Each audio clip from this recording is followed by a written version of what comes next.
Hello guys, வணக்கம் and welcome back to சிறப்பு media 2.0. நான் உங்கள் உதய். இந்த வீடியோவில் நம்ம எதை பற்றி பார்க்க போகிறோம் அப்படின்னு பார்த்தீங்கன்னா, பிக் பாஸ் சீசன் 9 9வது வாரத்துக்கான 2வது நாளுக்கான காலை நேர ஓட்டிங் முடிவுகளை தான் இந்த வீடியோவில் முழுசாக பார்க்க போகிறோம். ஸோ இந்த வீடியோக்கு போகிறதுக்கு முன்னாடி நம்மளோட சேனலை சப்ஸ்கிரைப் பண்ணாதவங்க சப்ஸ்கிரைப் பண்ணிச்சுக்கோங்க. பக்கத்தில் ஒரு பெல் ஐக்கான் இருக்கும், அதையும் ப்ரெஸ் பண்ணி ஹாலில் போட்டுக்கோங்க. அப்போ தான் நாங்கள் அப்டேட் பண்ணுற ஒவ்வொரு வருஷமும் உங்களுக்கு நோட்டிஃபிகேஷன் அது சேரும். அதுதாண்டி இந்த வீடியோவுக்கு குறைஞ்சபட்சம் ஒரு 1000 லைக்கான எதிர்பார்க்குறோம். ஸோ லைக்கை போடுங்க, வீடியோ பாருங்கள். வாங்க இந்த வீடியோக்குள்ள வந்து போகலாம். நம்பர் 1 பொசிஷனில் யார் இருக்காங்க அப்படின்னு பார்த்தீங்கன்னா, the ஒன் அண்ட் ஒன்லி கானா வினோத் அவர்கள் தான் வந்து இருந்துட்டு இருக்காரு. ஸோ அவர் வாங்கிய ஓட்டுகளோட எண்ணிக்கை அப்படின்னு சொல்லி பார்க்கும்பொழுது 30,526 ஓட்டுகளாகும். அண்ட் பர்சன்டேஜ் ஆஃப் ஓட்டிங்ஸ் அப்படின்னு சொல்லி பார்க்கும்பொழுது 25.12% வந்து இருந்துட்டு இருக்காரு கானா வினோத் அவர்கள். ஆக்சுவலாக 2-3 வாரமாக இவர் வந்து நாமினேஷன்லேயே வந்து வரல. ஸோ ஏகப்பட்ட ஆட்டங்கள் சேஞ்ச் அவுட் வந்து ஆயிருக்கு. ஸோ அதனால் கானா வினோத்துக்கும் அதே சப்போர்ட் வந்து இருக்குமா அப்படின்னு சொல்லி நம்மளும் வந்து எதிர்பார்த்துட்டு இருந்தோம். அதே மாதிரி வந்து பார்த்திங்கன்னா, அவங்களுடைய ரசிகர்கள் பயங்கரமான சப்போர்ட் வந்து பார்த்திங்கன்னா கொடுத்துட்ருக்காங்க. ஏன்னா ஃபஸ்ட்டு பொசிஷனில் இருக்கிறது மட்டும் இல்லாமல் 25% தனியாளாக வாக்குகள் வந்து வாங்கி குவிச்சிருக்காப்புல. 2வது இடத்துல யார் இருக்காங்க அப்படின்னு பார்த்தீங்கன்னா, விஜே பார்வதி அவர்கள் தான் வந்திருக்காங்க. ஸோ அவங்க வாங்கிய ஓட்டுகளோட எண்ணிக்கை அப்படின்னு சொல்லி பார்க்கும்பொழுது 20,125 ஓட்டுகளாகும். அண்ட் பர்சன்டேஜ் ஆஃப் ஓட்டிங்ஸ் அப்படின்னு சொல்லி பார்க்கும்பொழுது 16.56% வந்து இருந்துட்டுருக்காங்க விஜே பார்வதி அவர்கள். ஆக்சுவலாக விஜே பார்வதியை பொறுத்தவரை லாஸ்ட் வீக்கில் சரியான ஸ்கோப் வந்து அவங்களுக்கு வந்து இருந்தது. ஸோ அதை கரெக்டாக பயன்படுத்திக்கிட்டு வேறு லெவலில் எக்ஸிக்யூட் வந்து பண்ணிட்டு இருந்தாங்க. என்னதான் ஹவுஸ்மேட்ஸுக்கு சுத்தமாக வந்து பிடிக்காமல் போயிருந்தாலும் மக்களுக்கு வந்து பார்த்திங்க அப்படின்னா பிடிச்சிருக்கு அப்படின்னு வந்து சொல்லலாம். ஸோ அதனால தான் இவ்வளோ பர்சன்டேஜ் ஆஃப் வாக்குகள் வந்து வாங்கியிருக்காங்க. நல்ல வாக்குகளோடு தொடங்கியிருக்காங்க செகண்ட் பொசிஷனோட. 3வது பொசிஷனில் யார் இருக்காங்க அப்படின்னு பார்த்தீங்கன்னா, திவ்யா கணேஷ் அவர்கள் வந்திருக்காங்க. 12,440 ஓட்டுகள் வந்து வாங்கியிருக்காங்க. அண்ட் பர்சன்டேஜ் ஆஃப் ஓட்டிங்ஸ் அப்படின்னு சொல்லி பார்க்கும்பொழுது 10.24% வந்து இருந்துட்டுருக்காங்க திவ்யா கணேஷ் அவர்கள். ஆக்சுவலாக திவ்யா கணேஷ் அவர்கள், நான் மறுபடியும் சொல்கிறது அதுதான், இந்த பொண்ணுக்கு வந்து கேமே ஆட தெரியல. எதுக்காக உள்ளார இருக்குது அப்படின்றது சுத்தமாக வந்து புரியல. ஒரு ஸ்ட்ராட்டஜி கிடையாது, ஒரு பிளான் கிடையாது, ஒரு கேமை எப்படி விளையாடணும் அப்படின்றது வந்து தெரியல.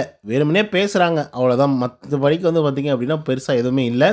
ஸோ 4th பொசிஷனில் யார் இருக்காங்க அப்படின்னு பார்த்தீங்கன்னா, விக்ரம் அவர்கள் தான் வந்திருக்காங்க. 11,247 ஓட்டுகள் வந்து வாங்கியிருக்காங்க. அண்ட் பர்சன்டேஜ் ஆஃப் ஓட்டிங்ஸ் அப்படின்னு சொல்லி பார்க்கும்பொழுது 9.26% வந்து இருந்துட்டுருக்காரு நம்மளுடைய விக்ரம் அவர்கள். ஆக்சுவலாக லாஸ்ட் வீக்கில் வந்து இவர் தான் ஃபஸ்ட்டு பொசிஷனில் வந்து இருந்தாங்க. செகண்ட் பொசிஷனில் பார்வதி இல்லைனா திவ்யா இப்படி மாறி வந்து போயிட்டு இருந்தது.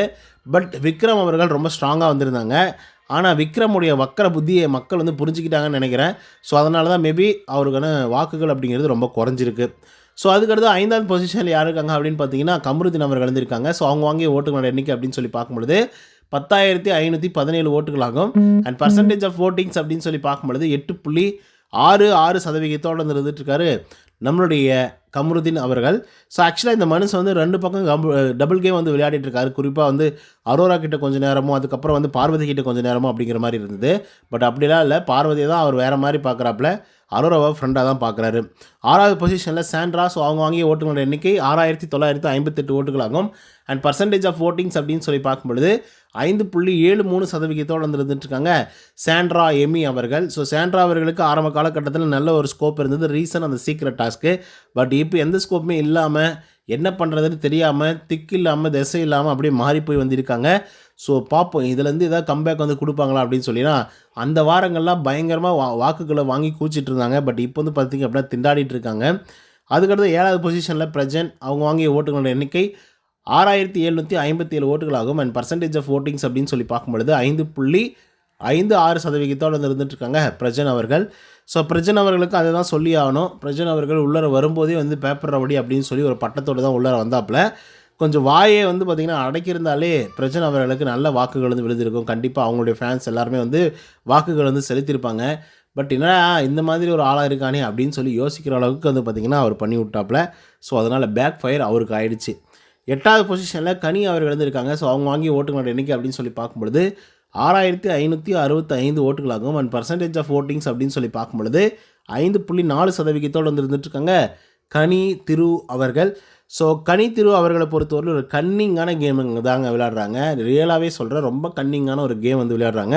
அதுலேயும் குறிப்பாக பார்வதி அப்படின்னு ஒரு பேரை எழுதினாலே அவங்களுக்கு வந்து பார்த்திங்கன்னா சுத்தமாக ஆகவே ஆகாது. ஸோ அப்படிப்பட்ட ஒரு வேலையை தான் வந்து பார்த்திங்கன்னா கனி அவர்கள் வந்து பார்த்துட்ருக்காங்க. ஏன் அவ்வளோ ஏட்ஸ் வந்து பார்த்திங்கன்னா பார்வதி மேலே பரப்புறாங்கன்னு தெரில.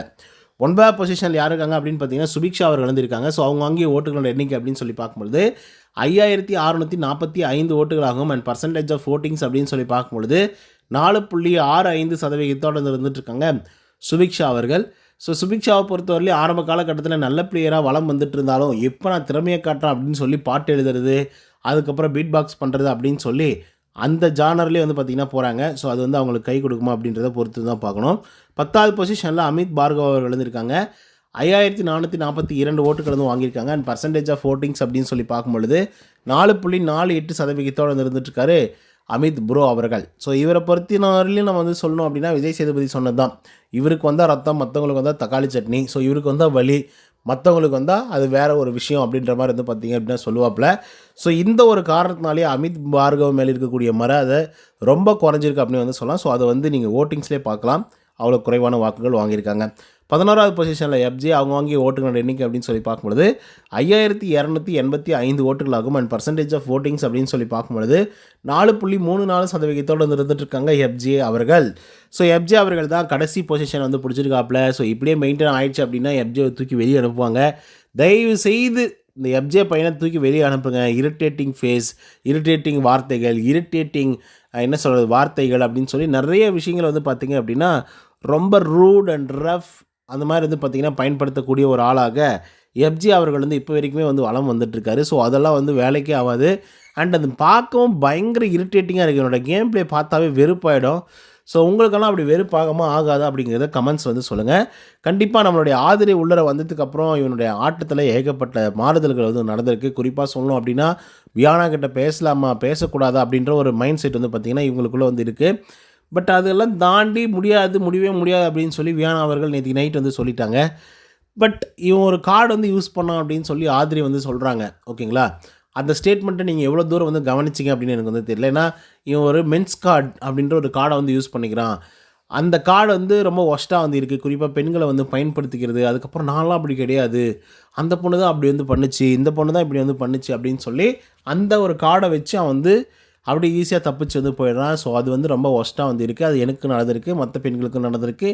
ஸோ அதனால் அந்த ஒரு விஷயம் வந்து கனியும் வந்து அதை பற்றி கண்டுக்கிறதே கிடையாது. கனி வந்து அந்த பையனை வந்து ரொம்ப ஃப்ரெண்டாக பார்க்குறா, இல்லை தம்பியாக பார்க்குறா, எப்படி பார்க்குறதா இருந்தாலும் மற்றவங்களாம் கேள்வி கேட்கக்கூடிய கனி அவர்கள் ஏன் எஃப்ஜேவை கேள்வி கேட்குறதில்ல அப்படின்னு சொல்லி 2 பேரையும் போட்டு தெருக்கி விட்டுருப்பாங்க நாமினேஷனில். ஸோ இந்த விஷயங்கள் எல்லாமே எஃப்ஜேவுக்கு செம்ம நெகட்டிவாக போயிருக்கு. ஆனால் கொழுப்பு பார்த்திங்களா அவனுக்கு, லாஸ்ட் வீக்கில் வந்து கேப்டனாக வந்து இருந்தான். ஒழுங்காக வந்து பண்ணியிருந்தானாக்கா ஒரு 2 இடத்துல 3 இடத்துல ஸ்டாண்ட் அவுட் பண்ணி பார்வதிக்காக சில விஷயத்தை பண்ணியிருந்துருக்கலாம். இல்லை மற்ற பிரச்சனைகள் வரும்போது அந்த இடத்துல சில விஷயங்களை வந்து பண்ணியிருந்துருக்கலாம். அப்படிலாம் பண்ணியிருந்தால் நல்ல கேப்டன் அப்படின்னு சொல்லி பேர் வாங்கியிருப்பான். இந்த வாரத்தில் மறுபடியும் கேப்டன் ஆகிறதுக்கான வாய்ப்புகள் கிடச்சிருக்கும். ஆனால் திமிரு கொழுப்பு எடுத்து போய் ஆடினா இந்த மாதிரி தான் வந்து நடக்கும். யோசிச்சு பாருங்கள், கேப்டனாக இருந்தவன் இந்த வாரத்துடைய கேப்டன் பதவிக்கு மறுபடியும் வரக்கூடிய தகுதி உள்ள ஒரு ஆள். ஆனால் இந்த வாரத்தில் நாமினேஷனில் வந்து எவிக்ட் ஆகிறதுக்கான வாய்ப்புகள் 199% வந்து இருக்குது. அப்படின்னா எவ்வளோ கொழுப்பெடுத்து ஆடிட்டுருப்போம் அப்படின்றத மட்டும் பாருங்கள். ஸோ இந்த ஒரு விஷயத்தோட நம்ம இந்த வீடியோ வந்து முடிச்சுக்கலாம். ஸோ யார் அந்தந்த பொசிஷன் இருக்காங்க, யார் எவ்வளோ ஓட்டிங்ஸ் வாங்கியிருக்காங்க அப்படிங்கிறத பற்றி டீட்டெயிலாகவும் விலாவரியாகவும் வந்து பார்த்தோம். ஸோ இந்த வீடியோ உங்களுக்கு வந்து பிடிச்சிருந்தா லைக் அண்ட் சப்ஸ்கிரைப் பண்ண மறந்துடாதீங்க. இன்னொரு தவணை செய்தியில் until then bye from Uday. நன்றி, வணக்கம்.